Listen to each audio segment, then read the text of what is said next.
Terima kasih Anda masih bergabung bersama kami di Market Buzz dan kami masih berbincang bersama Mas Raka Juniko, Research Analyst dari MNC Sekuritas. Ada beberapa saham yang direkomendasikan, diantaranya adalah ada Akra dengan target price di 1.750 dengan support di 1.350 dengan resistance di 1.560 dengan rekomendasi buy on weakness. Tadi Telkom sempat dibahas dengan target price di 4.900 dengan support di 4.030 dan resistance di 4.140. Rekomendasinya adalah speculative buy. Kemudian JPFA atau JAPFA dengan target price di level 2050, support di 1.345, resistance di 1.435 dengan rekomendasi buy. Sementara itu Arna direkomendasikan buy on weakness dengan target price di 1.350, kemudian support di 955 dan resistance di 1.025. Kita ke Akra terlebih dahulu, Mas Raka. Untuk Akra seperti apa analisanya? Kemudian Anda merekomendasikan untuk Akra adalah buy on weakness. Iya, kalau kita lihat kenapa saya merekomendasikan buy on weakness, karena akan mungkin terjadi yang namanya koreksi dari pergerakan saham itu sendiri. Nah, nampaknya koreksi tersebut ini bisa dimanfaatkan oleh pelaku pasar nantinya, terutama juga investor. Dan memang kalau kita lihat dari potensi upside-nya, di mana kami ini harga wajarnya ini di 1.750, seiring dengan sikap kami terhadap sektor oil and gas yang masih cenderung overweight. Dan juga kalau kita lihat memang harga dari minyak itu sendiri juga masih cukup manageable ya, atau stabil di 80 sampai 90 US dollar per barelnya begitu.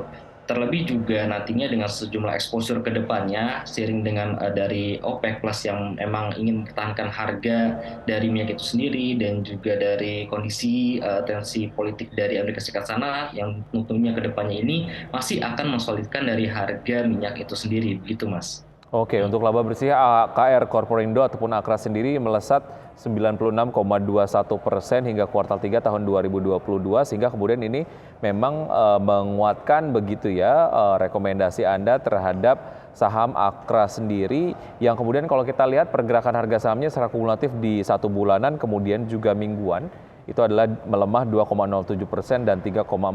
Artinya nampaknya secara pergerakan harga saham untuk Akra sendiri akan terus mendekat ke level support yang Anda rekomendasikan, sehingga Anda merekomendasikan untuk Akra adalah buy on weakness. Iya, begitu Mas. Baik, oke. Untuk Akra, rekomendasinya buy on weakness dengan target price tadi sudah disampaikan adalah di level 1.750. Sementara itu untuk Telkom seperti apa, Mas? Tadi mungkin sudah dibahas sedikit, silakan dilanjutkan, Mas. Oke, baik. Kalau kita lihat pergerakan dari kinerja saham Telkom ya, ini cenderung bearish sangat signifikan ya, dan hingga menyentuh level hampir level supportnya di 4 ribuan kalau kita lihat kemarin gitu. Dan tentu hal ini menjadi hal yang sangat strategik ya, terutama bagi para investor yang ingin menginginkan saham-saham blue chip, terutama dari sektor yang cenderung defensif tentunya. Dan memang seiring dengan aksi korporasi nantinya, tentu hal ini dapat membawa terutama angin segar ya, ataupun katalis positif bagi Telkom itu sendiri, seiring dengan akuisisinya terhadap IndiHome ya, dan memang masih membutuhkan statement ofisial lebih lanjut ke depannya begitu. Walaupun masih adanya exposure dari Goto itu sendiri, seiring dengan terjadinya penurunan laba bersih ya, tentu kalau kita lihat investasi dari Telkom tersebut ini salah satunya untuk menguatkan sinerginya, dan begitu besar dampak positif nantinya jika memang ada potensi dari cross-selling ya, antar platform dari Telkom Group dengan Goto itu sendiri. Karena seperti kita ketahui, basis pengguna dari Goto tersebut ini cenderung sangat besar, didukung dengan 3 pilar bisnisnya, yaitu dari on-demand, e-commerce, dan juga dari fintech-nya, yaitu GoPay, begitu Mas. Oke, level support yang Anda rekomendasikan nampaknya sudah tertembus, Mas Raka. Telkom saat ini berada di level 4.000. Level support berikutnya yang menarik untuk dicermati untuk Telkom, dan secara kemungkinan pergerakan harga untuk Telkom sendiri yang mungkin akan melanjutkan koreksinya, seperti apa level support yang menarik berikutnya yang untuk kita cermati? Oke, untuk level support menariknya ini di mana investor bisa mencermati di level 3.930-an Mas. Oke, artinya ini juga kalau memang balik ke rekomendasi Anda yang awal tadi begitu dengan support di 4.030, ini juga sebetulnya sudah menjadi level masuk untuk Telkom yang menarik begitu ya? Iya, begitu Mas. Oke. Sekarang pada pagi hari ini kita lihat opennya ini ada di lower. Tentu ini menjadi hal yang lebih menarik lagi seiring dengan potensial dari upside-nya begitu Mas. Oke. Beberapa waktu yang lalu Telkom masuk sebagai best employer, artinya secara apa namanya, bagaimana sebetulnya Telkom memperlakukan karyawannya ini diakui sangat baik. Dan kalau ngomongin soal produktivitas dari karyawan sendiri, jika kemudian ada treatment yang sangat-sangat baik, ini akan berdampak kepada produktivitas perusahaan secara apa namanya, keseluruhan lah ya. Dan ini juga berdampak kepada performa dari Telkom sendiri sebetulnya. Tapi kalau kita lihat dari 6 bulan, 3 bulan, 1 bulan sampai dengan harian begitu terus mencatatkan pelemahan, sebetulnya apa yang coba tunjukkan lah ya oleh investor terkait dengan pelemahan yang terus terjadi di Telkom ini. Walaupun memang secara data-data kita tadi kemudian sampaikan cukup positif, kecuali terkait dengan isu PHK GoTo sendiri, di mana Telkom adalah salah satu investornya. Oke, memang kalau kita perhatikan memang traffic dari Telkom sendiri itu pun nampaknya memang agak cenderung flat gitu sih. Namun tentu hal ini dapat diredam nantinya dengan sebuah kasus positif dari merger and acquisition dari IndiHome itu sendiri begitu.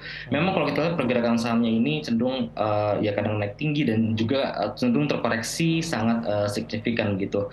Namun dengan seiring dengan kinerja bisnis yang tetap solid dan juga aksi korporasi yang nantinya dapat mendukung keuangan dari Telkom Group itu sendiri ke depannya, dan diharapkan memang hal ini bisa menjadi katalis positif dan pelemahan harga ini bisa menjadi salah satu hal yang menarik ya untuk diambil dari investor sendiri. Yang kedua adalah di mana kemarin-kemarin ini investor lebih cenderung mengalihkan perhatiannya terutama pada saham-saham berbasis dari energi itu sendiri Mas, sehingga terjadi namanya rotasi sektor di situ begitu Mas.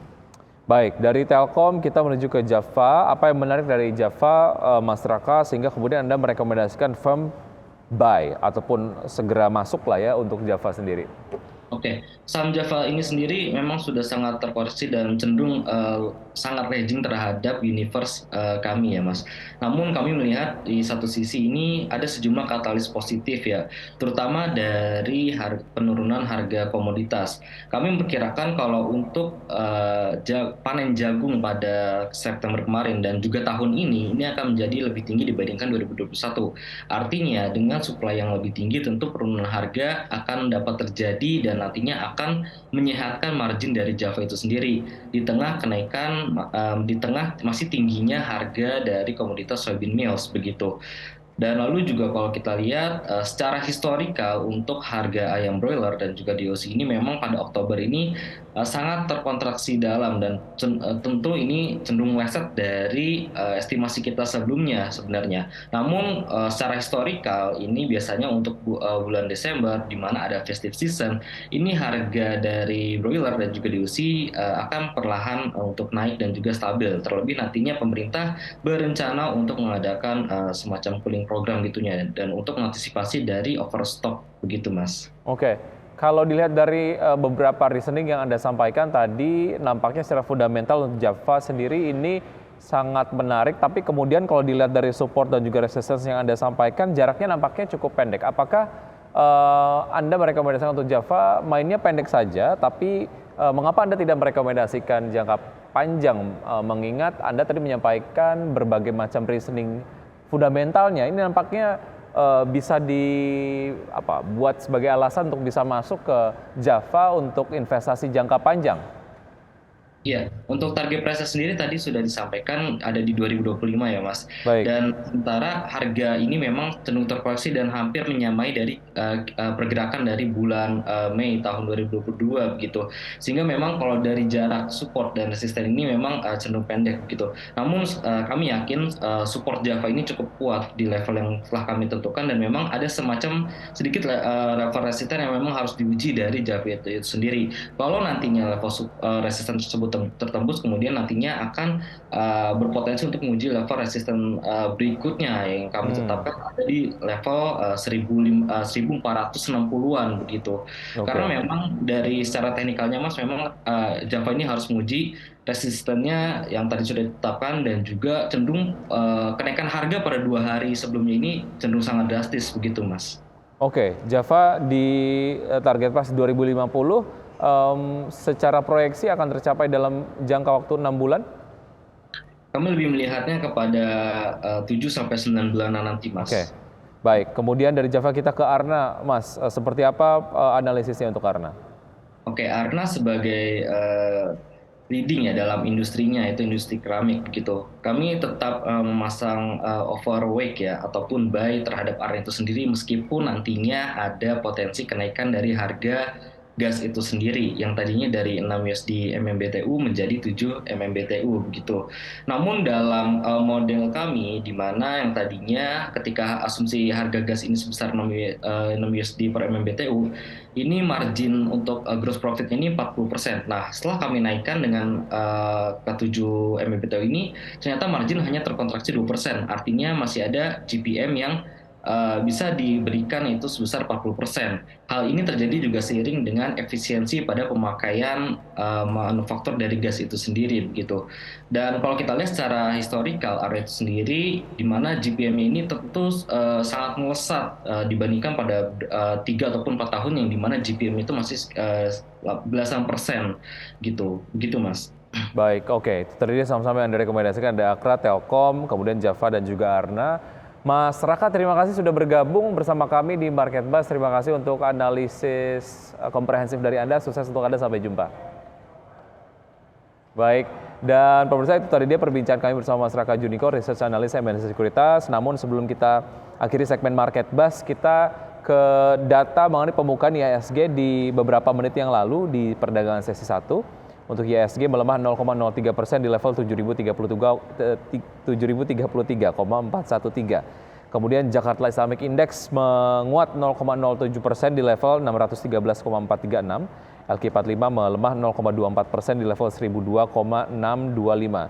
Sementara itu saham-saham yang masuk dalam jajaran top gainers diantaranya adalah BBRI, Adaro, Buka, dan juga GoTo dengan penguatan masing-masing 0,44%, 2,85%, 0,65%, dan 1,96%. Ini cukup menarik mengingat ada isu terkait dengan kemungkinan terjadinya PHK di GoTo, tapi GoTo sendiri pada pagi hari ini masuk ke dalam top gainers begitu ya. Berikutnya untuk saham-saham yang masuk ke dalam top losers diantaranya adalah BBCA, Telkom, BMRI, dan juga Astra Internasional dengan pelemahan masing-masing 2,27%, 0,99%, 1,22%, dan 0,8%.